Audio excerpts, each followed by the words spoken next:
como está aí na tela de vocês, esse é o texto em que nós vamos, nessa noite, estar estudando. Nós estamos numa série de sermões com a temática espiritualidade na prática, observando o Sermão do Monte. E o Sermão do Monte tem nos ensinado muitas lições, diversas lições. E hoje, a porção que estaremos lendo, ou a perícope que estaremos lendo, é dos versos 1 aos versos 6 do capítulo 7. E eu quero, antes de ler o texto com vocês, só de forma muito breve, relembrar algumas coisas que nós conversamos aí durante esse período. O Sermão do Monte inicia-se com Jesus falando sobre aqueles que estão no reino, o quanto são felizes por estar no reino. E ele então classifica estes que são bem mais do que felizes com alguns adjetivos. E é muito interessante observar Jesus iniciando o Sermão do Monte, a princípio ensinando para os seus discípulos e posteriormente para a multidão algumas realidades daqueles que vivem o reino. E Jesus então conclui o Sermão do Reino dizendo que apesar de sofrer perseguição, estes que pertencem a ele, que são seus discípulos, que esses são muito mais do que felizes. Depois, ele comissiona esses discípulos, dizendo que a responsabilidade destes, no reino, sair para anunciar o Evangelho, pregar o Evangelho, compartilhar do Evangelho com aqueles que estão nas trevas, com aqueles que estão se deteriorando por causa do pecado. Jesus diz, vocês são sal e luz da terra.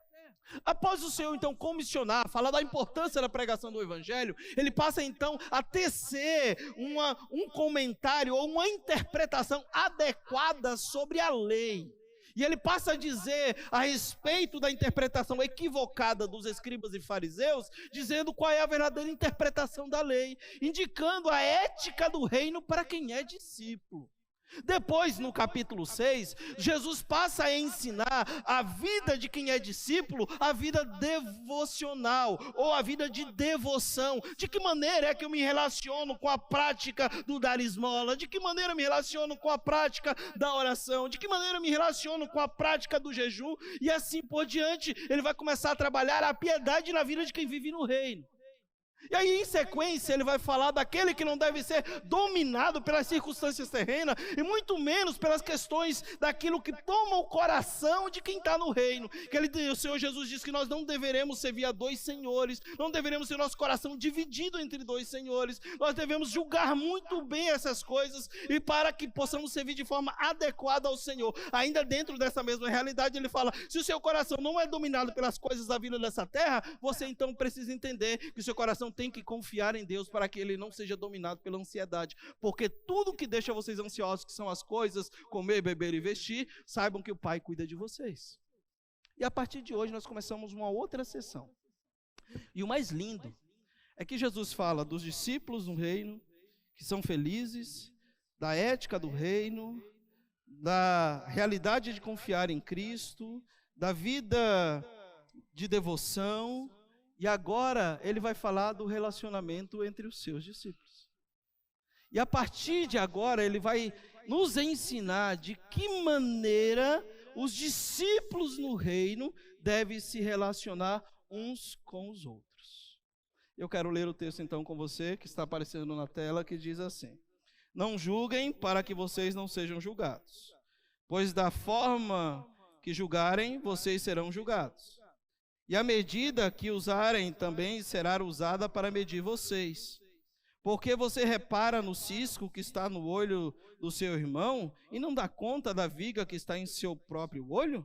Como você pode dizer ao seu irmão, deixe-me tirar o cisco do seu olho, quando há uma viga no seu?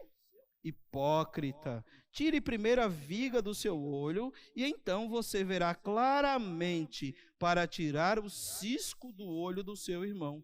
Não deem o que é sagrado aos cães, nem atirem suas pérolas aos porcos. Caso contrário, estes as pisarão, e aqueles, voltando-se contra vocês, os despedaçarão. Senhor, está aqui a tua palavra. Mais uma vez rogamos que o Senhor fale ao nosso coração.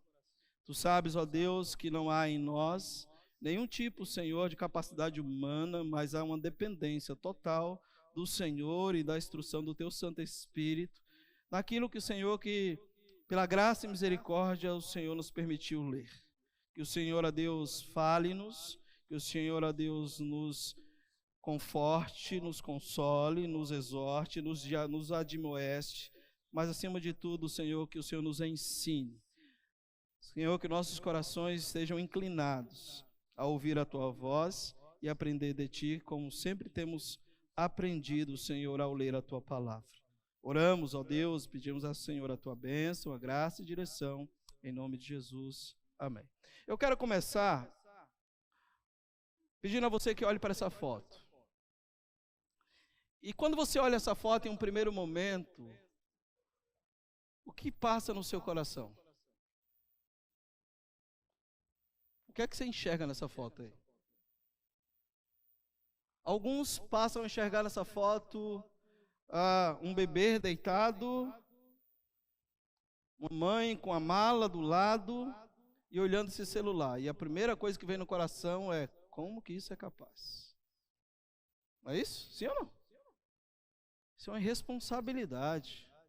Como que uma mãe deixa uma recém-nascida, um bebê, deitada num chão de aeroporto, um lugar onde muita gente pisa, para ficar sentado olhando o celular? Os adventos das redes sociais, e a gente já começa a tecer um monte de comentários. Sim ou não? Essa é a primeira coisa que vem na mente da gente quando a gente olha para uma foto dessa sem saber o que está por trás da foto. Nós temos a tendência de olhar a foto e não observar o que há por trás da foto. Qual é a história dessa foto?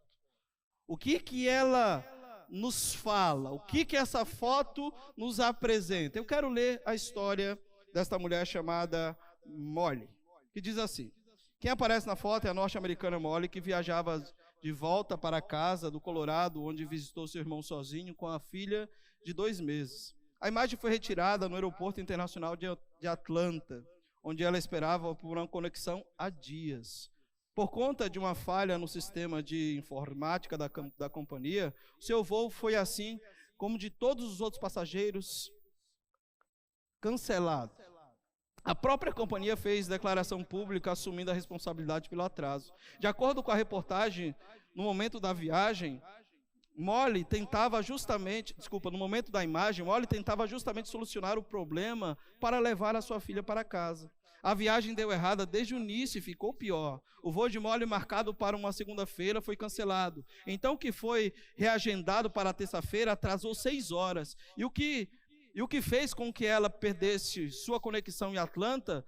Então, ela esperou até a meia-noite por outro voo que foi cancelado de última hora.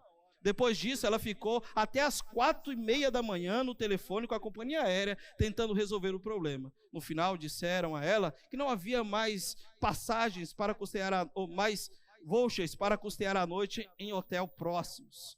Por isso, ela precisou dormir no chão do aeroporto com a bebê, e ela estava dormindo com a criança no chão, mas acordou antes e sentou para tentar resolver o problema da narrativa, ou da vida, ou da história.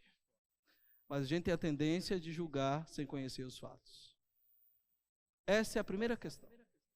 E é justamente isso que Jesus Cristo está nos fazendo pensar aqui.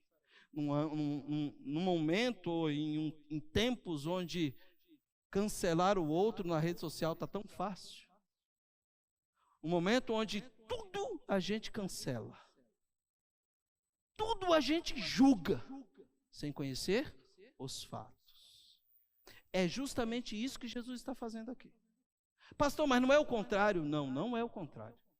O texto começa dizendo: não julguem, para que vocês não sejam julgados. Aí vai surgir aqueles que dizem assim, a pergunta é: você conhece a situação na qual a pessoa estava fazendo algo de errado, quando foi questionada, disse: não venha me julgar, você também é pecador. Alguém já passou por isso? Não me julgue, você também tem pecado. Mas é isso que Jesus está falando no texto? Será que é isso que Jesus está nos tentando ensinar dentro desse texto? Certamente, este é um dos versos mais conhecidos da Bíblia, mas também um dos mais mal interpretados de toda a Bíblia, um dos mais mal compreendidos. O entendimento comum, a princípio, das palavras de Jesus, no verso 1, é que não temos o direito de analisar de forma crítica nada nem ninguém, mas que devemos reconhecer o direito de cada um de pensar e agir da maneira que achar melhor, sem ser moralmente criticado ou repreendido por isso. A princípio, quando a gente lê, com uma leitura rápida, parece que é isso que Jesus está falando aqui. Mas é muito evidente que Jesus não está ensinando que não devemos julgar. Mesmo porque o próprio Cristo estava julgando e condenando as atitudes dos próprios fariseus aqui no texto. Como é que um texto que nós lemos está ensinando que não devemos julgar, se o próprio texto nos propõe a fazer julgamento? Por exemplo, o versículo 6, não deis o que é sagrado aos cães, nem atire suas pérolas aos porcos. Como saber discernir entre quem é cão e quem é porco, se não expressar julgamento? O que dizer então de Mateus capítulo 7, versículo 15 e 16, onde Jesus ordena que a gente faça uma análise crítica para descobrir se alguém é um falso profeta ou não, ou para avaliarmos segundo aquilo que Jesus está falando pelos seus frutos? Nós vamos expressar um julgamento. Não há possibilidade de saber os frutos, não há possibilidade de saber quem é cães e porcos, se não tivermos a capacidade de olhar o todo, de expressar com a mente, observando a situação para analisar, capacidade de analisar os fatos. Então, Jesus aqui não está falando que nós não devemos julgar, até porque a própria palavra, as Escrituras, falam completamente o contrário sobre isso. Por exemplo, 1 de João, capítulo 4, versículo 1 diz: amados, não creio em qualquer espírito, mas examine os espíritos para ver se eles procedem de Deus, porque muitos falsos profetas têm saído pelo mundo. Analisem, julguem, avaliem. O próprio Cristo passou por algo semelhante. Quando a gente olha para João capítulo 7, verso 24, diz: quando a multidão faz o mau juízo de Jesus, porque o seu ministério de cura estendeu-se ao sábado, ele não proíbe todo o julgamento, mas responde: não julguem apenas pela aparência, mas façam julgamentos justos. É Cristo que está fazendo isso. Quando ele, no seu ministério, cura alguém ao sábado, ele é julgado, ele fala assim: não façam apenas julgamentos pela aparência, mas façam julgamentos justos. Então, meus irmãos, o que nós veremos aqui é que quando Jesus diz não julguem, para que vocês não sejam julgados, ele não está nos proibindo de olhar para o pecado do outro sem o atrave no seu e ensiná-lo, não com espírito crítico ou condenativo, mas com o intuito de restaurá-lo, com o intuito de ensiná-lo, com o intuito de que este possa estar crescendo. É isso que Jesus está dizendo aqui. E o texto grego, quando se entende o campo semântico da palavra grega, traduzida por julgar, compreendemos melhor o que Jesus quer nos ensinar. A palavra grega, krino, que significa julgar, sujeitar à censura, atuar como juízes ou árbitro em assuntos da vida comum, deixa muito claro que Jesus está falando que nós não devemos ser um julgador crítico, condenatório, onde nós já olhamos o fato, já expressamos o julgamento e já demos a sentença. E o mais extraordinário é que Jesus está falando isso para os discípulos no reino. Jesus já está falando que os discípulos em si teriam algumas dificuldades. Então veremos nesse texto quais são os perigos que os discípulos de Cristo enfrentam na questão dos relacionamentos interpessoais. De que maneira é que nós vamos nos relacionar? Veja, queridos, quando você lê o texto, que o foco aqui de Jesus é o relacionamento entre cristãos, ou seja, de irmãos para irmãos. Ele cita por 4 vezes no texto a expressão irmãos. Você percebe isso? Leia comigo lá, versículo 3. Porque você repara o cisco que está no olho do seu irmão. Verso 4, como você pode dizer ao seu irmão? Versículo 5, lá a parte final, velar claramente para tirar o cisco do olho do seu irmão. Ele está falando do relacionamento interpessoal entre os discípulos. Como que estes irmãos deveriam agora estar se comportando na hora em que for tecer um julgamento, ou na hora que for corrigir, ou na hora que for observar o comportamento do outro para ajudá-lo a não desagradar a Deus. Jesus não dá a entender que a comunidade cristã será perfeita. Pelo contrário, quando Jesus fala sobre esse assunto, ele pressupõe que haverá discordâncias, irmãos, e que estas darão lugar a tensões, a problemas de relacionamentos. E que nós deveremos ter muita, mas muita paciência, sabedoria e tato para não condenarmos o irmão, para não sentenciarmos o irmão. Ou e vou além, para não cancelá-lo nas redes sociais. Graças a Deus que crente não faz isso, irmão. Amém, irmãos? Pelo amor de Jesus Cristo. Você faz isso e cancela os outros? Cancela, é mesmo? Já imaginou Jesus falar, vou cancelar você também?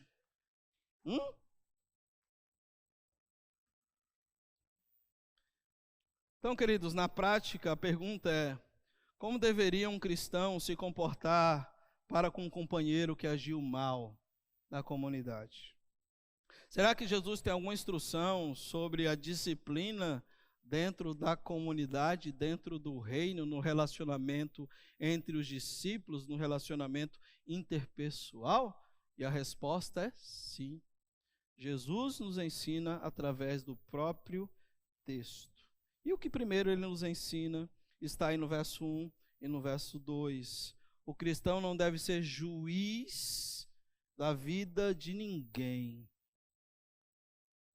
Cuidado com o julgamento condenatório. Ele não está proibindo você de julgar, de ser crítico. Não está proibindo, não. Ele está falando que você não deve ser juiz. Você não deve dar sentença sem conhecer os fatos. E que o seu comportamento não é para condenar, é para ajudar. É para abençoar a vida do outro e nunca condená-lo.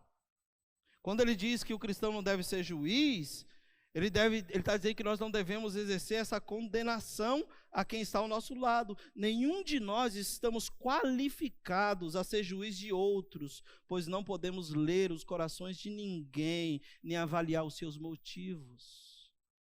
Nenhum de nós. Portanto, meus irmãos, só Cristo tem o direito de ser juiz dos pensamentos e das intenções dos homens. Quando um indivíduo se coloca no lugar de juiz, ele usurpa uma prerrogativa divina, que é tomar o lugar que só a Deus pertence e atrevidamente assumir uma responsabilidade que Deus não abdicou dela, que é de fato julgar de forma adequada. Na verdade, quem age sendo juiz na vida do outro, estabelecendo sentença na vida do outro, está brincando de ser Deus. E é isso que o Senhor está nos ensinando. Resumindo, o imperativo, a ordem de não julgar, não é uma exigência para sermos cegos, mas antes uma exortação a sermos generosos. Jesus não nos diz para deixarmos de lado o poder crítico, a análise, mas que renunciemos à ambição presunçosa de sermos Deus nos colocando em posição de juízes. É isso que o Senhor está falando aqui. Você precisa entender isso. Por isso que ele começa o texto falando, não julguem para que vocês não sejam julgados. Pois, olha isso aqui, pois da mesma forma que julgarem, vocês serão julgados. E a medida que usarem também será usada para medir vocês. É possível compreender o verso 2 e 1, ou especialmente o verso 2, de duas maneiras. Primeira, elas podem significar que a medida que usamos para medir os outros será a mesma que serão usadas para nos medir. Ou seja, da mesma forma como eu estou julgando o outro, também será usada a mesma medida para nos julgar. E a outra hipótese do texto, que é a mais coerente, é que a medida que usamos para medir os outros será a mesma que Deus usará para nos medir. Então nós precisamos tomar cuidado com o meu e com o seu coração na hora de julgarmos o outro de forma condenatória e não com a intenção de ajudá-lo na caminhada no reino, ao entendimento adequado do padrão do reino e daquilo que agrada a Deus. Temos que tomar cuidado e sondar bem o nosso coração para que a gente não cancele. E o mais perigoso de tudo, queridos, não é simplesmente o fato de você falar, vai ser cancelada nas minhas redes sociais, eu não concordo com tal prática, você é um miserável, eu vi fazendo isso. Não, o problema não é isso. O problema é quando a gente já cancela no coração. E a gente evita. E a gente nem procura saber o porquê. E a gente já começa a tecer comentário. E o pior de tudo é que a partir do cancelamento do coração, a gente passa a tecer comentários e isso torna-se fofoca. Isso precisa ser cuidado de forma bem clara nos nossos corações para não nos tornarmos juízes e não exercermos condenação sobre a vida do nosso próximo, meus irmãos. Quando Jesus fala, pois da mesma forma que julgarem, vocês serão julgados, e a medida que usarem também será usada para medir vocês. A ideia desse versículo não é que devemos ser moderados em nosso julgamento, a fim de que outros sejam moderados para conosco. Mas sim que devemos abolir as atitudes de julgamento condenatória, para que nós mesmos não sejamos terminantemente condenados diante de Deus. Quem somos nós para julgar o servo alheio? Quem somos nós? Portanto, julgue ou teça crítica se a intenção for de ajudar, abençoar, de erguer e com misericórdia. Mas cuidado a maneira como você se coloca diante do outro para tecer tais comentários. Portanto, Jesus ensina os relacionamentos interpessoais de irmãos e entre irmãos. Temos que tomar cuidado para não nos colocarmos na posição de juízes, já observando os fatos, trazendo já as ações no coração condenatória e sentenciando o irmão no próprio coração. Graças a Deus, irmãos, na PIB Cubatão isso não acontece. Mas lá em Capim Grosso, está cheio. Aqui não. Qual é a segunda lição que o Senhor Jesus nos ensina de forma prática? Ele fala sobre a questão do cristão, que o cristão não deve ser hipócrita, hipócrites. Dos capítulos 6 até o capítulo 7, versículo 6, essa expressão aparece por 4 vezes. E Jesus está falando daqueles que tinham o desejo de atuar, de demonstrar uma coisa que não eram. É desses, e esses comentários, ou esta fala de Jesus, ela está muito relacionada aos hipócritas, aos fariseus, aos líderes religiosos. Então, observa o versículo 3 e o versículo 4. Por que você repara o cisco que está no olho do seu irmão e não se dá conta da viga que está no seu próprio olho? Como você pode dizer ao seu irmão, deixe-me tirar o cisco do seu olho, quando há uma viga no seu próprio olho? Veja que Jesus denunciou a nossa hipocrisia para com Deus. Isso ele faz na questão da prática da piedade diante dos homens, com o intuito de não sermos vistos diante dele. Ele está falando isso para os líderes religiosos. Agora ele denuncia a nossa hipocrisia em relação aos outros, isto é, interferindo em seus pecadinhos enquanto deixamos de resolver as nossas próprias faltas sérias diante de Deus.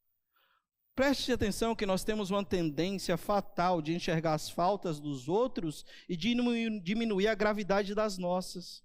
Sim, temos uma visão perfeita de nós mesmos e uma deformada dos outros. Veja se não é isso. É assim que nós enxergamos. É isso que o texto está falando. Enquanto nós temos uma viga gigantesca no olho, nós estamos olhando o cisco, o cílio pequenininho do olho que cai. Agora, vê se tem cabimento. Como é que você pode dizer assim: ei, tira o cisco do teu olho? Como é que você consegue enxergar o cisco no olho do outro se tem uma viga no teu? Não tem não como ajudá-lo. Não há possibilidade de ajudar, e Jesus está falando justamente sobre essas questões. Jesus quis ensinar que é errado alguém concentrar sua atenção na pequena mancha que há no olho do seu irmão, enquanto assim ignora a trave que há no seu próprio olho. O Senhor Jesus aqui condena o espírito de censura, o juízo áspero, a autojustificativa em detrimento de outros. Ou seja, Jesus está falando do exercício do julgamento sem misericórdia, sem compaixão, sem longanimidade, sem empatia. Enquanto nós carregamos dentro de nós, ou próximos de nós, ou em nossas ações, em nossas atitudes, gigantescas situações pecaminosas, nós estamos observando o tempo inteiro o cisco no olho do outro. Jesus está falando que nós devemos tomar cuidado com a hipocrisia. Isso é hipocrisia. Jesus não está falando que você não deve julgar. Jesus não está negando que o cisco não exista, entendeu? Ele falou, tem o cisco sim, está lá. Mas o seu existe uma viga. E você, no espírito condenatório, quer propor ajuda para o outro sem que antes observe o próprio coração. Isso é muito sério, irmãos. Nós devemos tomar cuidado para não nos tornarmos de fato cristãos hipócritas, querendo propor ajuda ou julgar o outro sem que nós mesmos sejamos ajudados pelo próprio Deus ou se permitamos para isso. Pastor, mas isso está muito longe de nós. Não, não está longe de nós não, isso acontece o tempo inteiro. Para de tentar olhar para o cisco do olho do seu irmão, olha para aquilo que você vive. Quero ler um texto bíblico com vocês. Abra sua Bíblia lá em 2 Samuel, capítulo 12. 2 Samuel, capítulo 12, versos de 1 a 7, de forma rápida. Capítulo 11, o rei segundo o coração de Deus, chamado Davi, decide um dia, em um belo dia, dar folga para si mesmo e não ir para o campo de batalha, não ir lutar com o seu exército. E naquele dia em que ele dá folga para si mesmo, ele está num palácio. E ele, do seu palácio, observa Betseba tomando banho. Ele se apaixona por aquela mulher. E ele manda trazê-la. E a história diz que, ao trazer Betseba, ele deita-se com ela. Betseba, então, engravida, manda recado para o rei. E o rei, então, diz, para trazer Urias, para vir para seu palácio. Tenta, de alguma forma, mandar que Urias vá para casa, para dizer, olha, Urias, descansa, você merece, vá para casa, tem uma noite com a sua esposa, aquela coisa toda. E Urias, honrado, por 2 vezes não faz o que o rei mandou. E ele então, para encobrir a viga do seu olho, manda uma carta para o seu general e diz, coloca Urias à frente da batalha. E assim Joabe faz, coloca Urias na frente da batalha e Urias é morto. Após isso, Deus envia Natã, o profeta. E veja qual é a fala, ou o julgamento, ou a história contada por Natã. Quero ler com você. Capítulo 12, verso de 1 a 7 diz, e o Senhor enviou a Davi, antes de ler o texto, quando ele finaliza o capítulo 11, porque muitos já começam a tecer julgamentos, e dizem assim, como é que Deus pode chamar um homem desse como homem segundo o coração de Deus? O próprio Deus diz que se desagradou do que Davi fez. E é por isso que o corrige. E aí o verso 1 do capítulo 12 diz, e o Senhor enviou a Davi o profeta Natã, e ao chegar ele disse a Davi, 2 homens viviam numa cidade, um era rico e o outro pobre. O rico possuía muitas ovelhas, bois, Mas o pobre nada tinha, senão uma cordeirinha que havia comprado.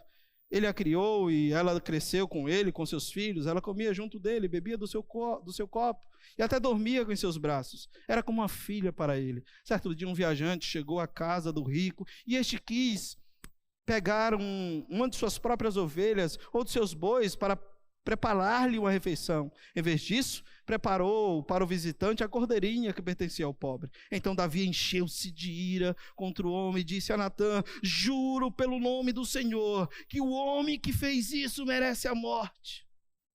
Deverá pagar 4 vezes o preço da cordeirinha, porquanto agiu sem misericórdia.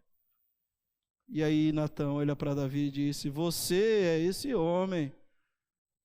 Disse Natã a Davi, e continuou: assim diz o Senhor, Deus de Israel, eu ungi rei de Israel e o livrei das mãos de Saul. É você tal homem, Davi. Aqui está um exemplo claro de alguém que olhava o cisco e não reparava a viga do olho. De alguém que tecia julgamento e teceu julgamento condenatório sem olhar para si mesmo. Por algum motivo, o rei Davi, incrivelmente cego, não tinha percebido a viga em seu próprio olho, enquanto ardia de raiva pelo cisco no olho do fazendeiro. Não é assim às vezes, irmãos? Nós ardemos de raiva pelo erro do outro, pela falha do outro. Mas o coração está cheio de maldade, de pecado, e não tratamos, não tecemos e não julgamos o nosso próprio coração da mesma forma. É muito fácil ter a mesma conduta de Davi, de uma forma ou de outra. Às vezes fazemos isso ressaltando certos pecados públicos que outros são propensos a cometer e denunciando com prazer esses pecados, e ao mesmo tempo que demonstramos uma perturbadora ignorância em relação aos pecados que nós mesmos cometemos. Portanto, o que Jesus nos ensina, Jesus condena a atitude de inclinação a buscar faltas nos outros enquanto se faz vistas grossas para as suas próprias faltas. Olha para a viga do seu olho. Se você tem o desejo de ajudar, você primeiro tira a viga do seu olho, para depois se propor a ajudar o outro. E esse ato, ele não é condenatório. Esse ato exercido é com misericórdia, com brandura, com amor. E terceiro, e tentarei finalizar, não seja egoísta. Corrija seu irmão com espírito de brandura e amor. Pare de ser juiz e condenar. O egoísmo que olha para si mesmo ao ponto de não enxergar o seu próprio pecado, a viga gigantesca, e tecer comentários e julgamentos precipitados na vida do outro. A pergunta é: quem podemos ajudar? Quem é que pode ajudar os nossos irmãos em fraquezas? O versículo 5 diz, leia lá, quem é que pode? Hipócrita, tira primeiro a viga do seu olho, então você verá claramente para tirar o cisco do olho do seu irmão. É você. Mas você tem que estar despido de toda hipocrisia. Tira primeiro a viga do seu olho e você pode ajudar o seu irmão. O Senhor não disse que você não pode. O Senhor não disse que você não deve. O Senhor disse que você primeiro deve agir analisando o seu próprio coração. Quando a trave é retirada do nosso próprio olho, então posso retirar o argueiro do olho do nosso irmão, o cisco. Quando pela graça soberana a trave, a viga é removida dos nossos olhos. O texto, Jesus diz que o cristão está habilitado para ver claramente e remover então o cisco do olho do outro. Ele estará em condições de restaurar o seu irmão com espírito de brandura, misericórdia e longanimidade. Quando se permitir que a viga saia do seu próprio olho. Portanto, meus irmãos, o nosso dever cristão, então, não é ver o cisco no olho do nosso irmão enquanto ao mesmo tempo não reparamos a trave no nosso olho. E muito menos dizer ao nosso irmão: deixe-me tirar o argueiro do seu olho, enquanto ainda não retiramos a trave do nosso próprio olho. Perceba que depois de resolver o problema do seu próprio olho, podemos então claramente mexer no olho do outro. Isso deve ser feito com espírito de brandura e com um coração cheio de simpatia e compaixão. Você já teve a experiência de cair um cisco no seu olho? Você consegue tirar sozinho? Hein? Sopra. E aí quando o outro sopra muito forte, que o cisco sai daqui, vai para cá, você passa a mão no olho, ai, tá direito. Imagina você com uma viga gigantesca querendo soprar o olho do outro. Não vai dar certo, vai? Nós precisamos, irmãos, ter o coração desejoso de ajudar o outro. Mas, antes de assim o fazê-lo, para não ser tentado a ser dominado pelo espírito de hipocrisia, deve olhar para o seu próprio olho e remover a trave. Nós devemos, de fato, olhar para o nosso próprio olho, remover a trave, para poder ver claramente, para mexer no olho do outro. É uma parte sensível. Tem muita gente mexendo nos olhos dos outros, causando dano, sem tirar a trave do seu. Então, queridos, não seja juiz, cuidado com a hipocrisia, não seja egoísta, corrija o seu irmão com espírito de brandura, e isso só é possível quando tira a viga do olho. Só assim. E por fim, e finalizando, Jesus então cita um versículo que parece que está fora completamente daquilo que ele falou. Depois que ele falar que nós não devemos ser juiz, depois dele falar que nós vamos ser medidos pela mesma medida que medirmos o outro, depois ele falar que nós devemos observar a viga no nosso olho, retirar para ajudar o outro, ele fala: não deis aos cães aquilo que é sagrado, e nem aos porcos, e nem jogueis pérolas aos porcos.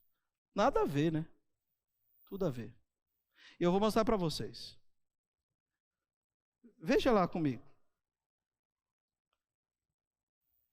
Não deis aos cães, verso 6, não deis aos cães o que é santo, nem lanceis ante os porcos as vossas pérolas, para que não pisem com os pés e voltando-se os dilacerem.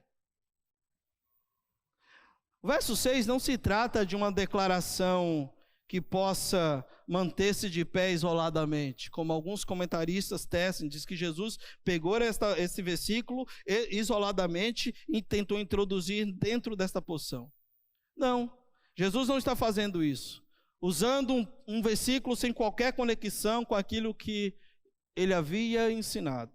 Pelo contrário, é uma conclusão daquele assunto, do mesmo assunto, é uma declaração final que encerra aquilo que ele já havia dito. E o que é que Jesus está tentando aqui, então, nos ensinar, meus irmãos? Primeiro, cães e porcos não eram esses domésticos, como a gente acha que tem bonitinho, né? Hoje, gente, fala em pet, tem gente gastando com pet, ai meu Deus. E deixa eu já começar a explicar para você não me julgar. Pastor não ama os cachorros. Não é isso. Ai, pastor não gosta dos cachorros. Não estou falando sobre isso, não. Eu só estou falando que os cães daquela época não eram igual aos cães de estimação dessa época. Para o judeu, os cães eram imundos. Os porcos também. A lei dizia sobre isso. Os cães eram cães selvagens, carniceiros. Agora piorou, pastor. Quem é os cães e os cachorros? Só não vou falar que é você, porque senão você vai dizer que eu estou julgando. A pergunta que o texto, que Cristo aqui no texto nos propõe a fazer é: o que o Senhor quis dizer com estas palavras, meus irmãos? Jesus está aqui, queridos, falando claramente sobre aquilo que ele explicou em cima, sobre o discernimento. Você precisa discernir quem são estes que não valorizam o evangelho, a pregação, aquilo que eles ouvem. Quem são estes? Escribas e fariseus. É estes tais judeus que se achavam detentores da interpretação adequada da lei, que Jesus agora cita esse texto. Jesus está falando que nós devemos ter a condição de fazer um julgamento, ou tecer a crítica, ou analisar quem de fato são aqueles que por muito e muito tempo têm tido o privilégio de ter a pérola do evangelho em contato, em acesso, mas não valorizam. É destes tais que Jesus diz. Eu quero ler alguns textos com vocês para você observar isso comigo. Por exemplo, quando Paulo e Barnabé pregavam em Antioquia da Pisídia e se viram diante da inveja e da forte oposição deflagrada pelos judeus, disseram, veja lá o que eles disseram, lá em Antioquia. Então Paulo e Barnabé lhe responderam: corajosamente, era necessário anunciar primeiro a vocês a palavra de Deus. Uma vez que a rejeitaram e não se julgam dignos da vida eterna, agora nós nos voltamos para os gentios. Paulo está falando disso aqui, era necessário primeiro vocês ouvirem. E foi pregar nas sinagogas. E eles foram condenados nas sinagogas. E eles foram expulsos das sinagogas. E Paulo então, com discernimento, diz: esse aqui é como porco. Agora imagina o judeu ouvir um negócio desse. Já imaginou? Porque não consegue discernir o que é precioso e tentam se alimentar de pérolas, mas percebendo de que não é agradável, porque confrontam os seus próprios pecados, se voltam para quem ensina e tenta atacá-los e despedaçá-los. Quem é que fazia isso? Os hipócritas, os líderes religiosos, a classe judaica daquela ocasião. Era eles que faziam isso. Era eles que agiam de tal forma. Veja se não é isso. Observa novamente o que o apóstolo Paulo diz. Versículo 6, o capítulo 18 diz: então Paulo e Barnabé lhe responderam corajosamente: era necessário anunciar primeiro a vocês a palavra de Deus, uma vez que a rejeitam e não se julgam dignos da vida eterna, agora nos voltamos para os gentios. Não, desculpa, eu troquei, estou lendo o 13, desculpa. Opondo-se eles e lançando maldições, Paulo sacudiu a roupa e lhe disse: caia sobre a cabeça de vocês o seu próprio sangue, estou livre da minha responsabilidade, de agora em diante irei para os gentios. Isso é em Corinto. Ele está pregando nas sinagogas. Um sábado depois, e diz o texto que eles se opuseram ao ensinamento de Paulo e os amaldiçoaram. Não deis o que é sagrado aos cães, nem atirem suas pérolas aos porcos, caso contrário estes as pisarão, e aqueles voltando-se contra vocês os despedaçarão. Jesus está falando que vocês têm o discernimento de perceber que cão não valoriza o que é sagrado, não tem a capacidade para isso, de que muito menos porcos sabe dar valor ao precioso evangelho que vocês, pela graça de Deus, têm proclamado. É isso que esse texto significa. Portanto, meus irmãos, cães e porcos com os quais estamos proibidos de partilhar as pérolas do evangelho não são simplesmente os incrédulos. Deve ser antes aqueles que tiveram ampla oportunidade de ouvir e aceitar as boas novas, mas que determinadamente as rejeitam. Fica uma advertência para nós. Este ensinamento de Jesus é apenas para situações excepcionais.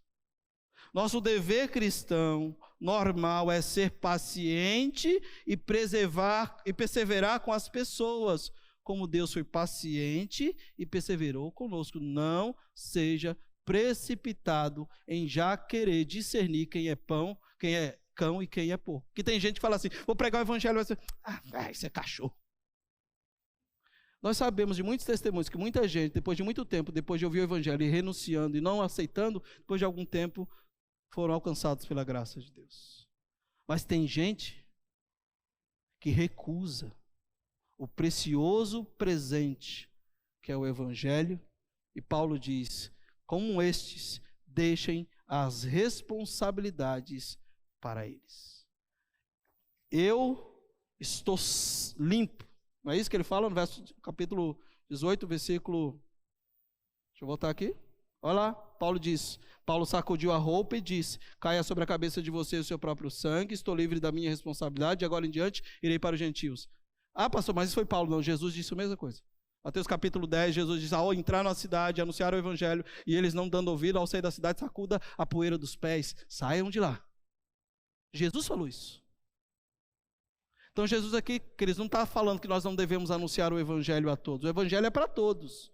Mas Jesus diz que nós devemos ter a capacidade de discernimento em saber quem dá valor à preciosa pérola do evangelho e aqueles que a desprezam e julgam e até mesmo tentam contra os mensageiros fiéis do evangelho. Discernimento.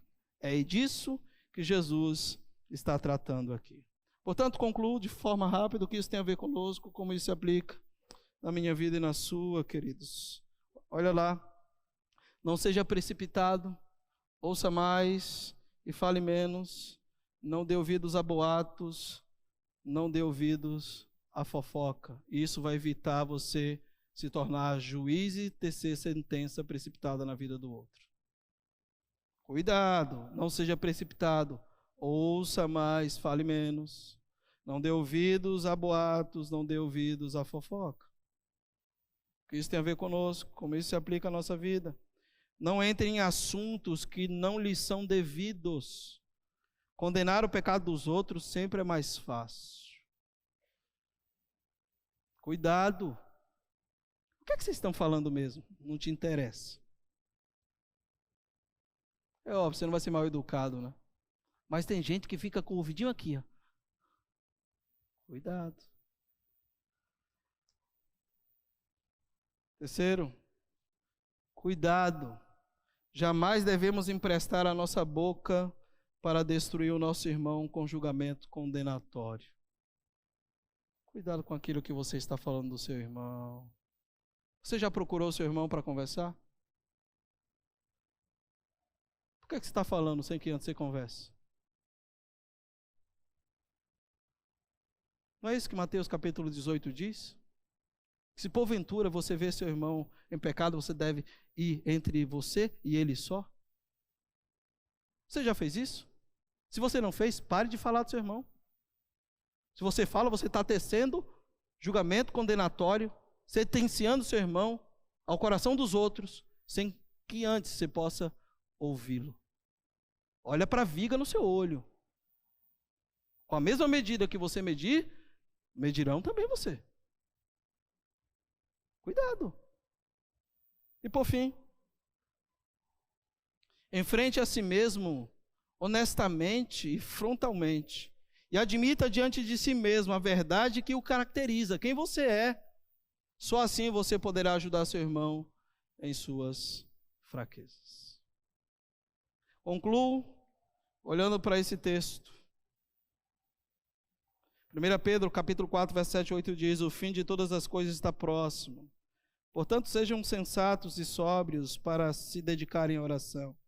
Acima de tudo, amem-se profundamente uns aos outros, porque o amor cobre uma multidão de pecados.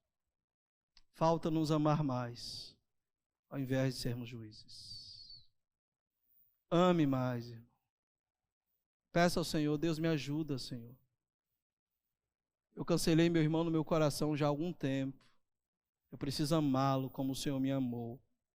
Quanto mais eu reflito, queridos, sobre essas palavras de Jesus, mais eu vejo que eu mesmo me condeno. Então que Deus nos dê graça para praticarmos aquilo que o Senhor Jesus tem nos ensinado no Sermão do Monte. Ame mais, fale menos, não empreste a sua boca para condenar ninguém. Que Deus nos ajude a assim andarmos, assim vivermos e praticarmos. Se coloque de pé, vamos orar encerrando. O louvor já pode vir. Daniel, vou estar saindo, tá bom? Leva os irmãos lá, por favor, queria orar por eles. Ó Deus, ajuda-nos, Senhor. Nós precisamos do Senhor, ó Pai. Tu sabes, ó Pai, que muitas das vezes esse fui eu. Muitas das vezes, ó Deus, querendo me tornar juiz e tecer, Senhor, sobre a vida dos meus irmãos sentenças condenatórias. Tecer sobre a vida dos meus irmãos, ó Pai, sentenças precipitadas, sem que antes, ó Pai, pudesse cumprir aquilo que a Tua própria palavra nos ensina, que se porventura o vermos em pecado, o intuito, ó Deus, é ajudá-lo para que ele seja erguido. Mas infelizmente, ó Pai, este não tem sido o comportamento de muitos de nós no Teu reino. Livra-nos, ó Pai, de nós mesmos. Livra-nos, ó Deus, dessa viga gigantesca que há no nosso próprio olho. Ó Deus, ajuda-nos, ó Pai, os hipócritas, a querer, ó Deus, olhar para o outro como se o pecado do outro, Senhor, o condenasse e não olhar para nós mesmos. Ó Deus, ajuda-nos, ó Pai, a compreendermos, Senhor, que o Senhor requer de nós, sim, que façamos julgamentos justos, com misericórdia, com empatia, com amor, com mansidão, com brandura, com intuito, Senhor, não de condená-lo, mas de ajudá-lo, de levantá-lo, de andar ao lado, de chorar com ele, de se alegrar com ele. Senhor, ajuda-nos, ó Pai, nessa nossa caminhada cristã. Deus, Tu conheces cada um dos nossos corações, sabes, ó Deus, como cada um de nós, de fato, estamos neste lugar. Portanto, Deus, ajuda-nos a avaliarmos o nosso próprio coração. E se porventura, Deus, temos condenado o nosso irmão, temos cancelado o nosso irmão em nosso coração, tenha misericórdia de nós e ajuda-nos a tratá-lo da forma bíblica que é, Senhor, ir até o irmão, conversar com o irmão, apresentar, ó Deus, o texto bíblico, Senhor, e se reconciliar, entender os fatos sem ser precipitado no julgamento. Deus, abençoa-nos, ó Deus, ajuda-nos, ó Pai, diante de tais ensinamentos, para que, ó Deus, não saiamos daqui simplesmente, ó Pai, como meros ouvintes, como diz Tiago, mas saímos daqui, ó Deus, como ouvintes praticantes da Tua palavra. Eu abençoo a Tua igreja, eu abençoo os Teus filhos, e por eles eu oro nesta noite, em nome de Jesus. Amém. Deus abençoe, queridos.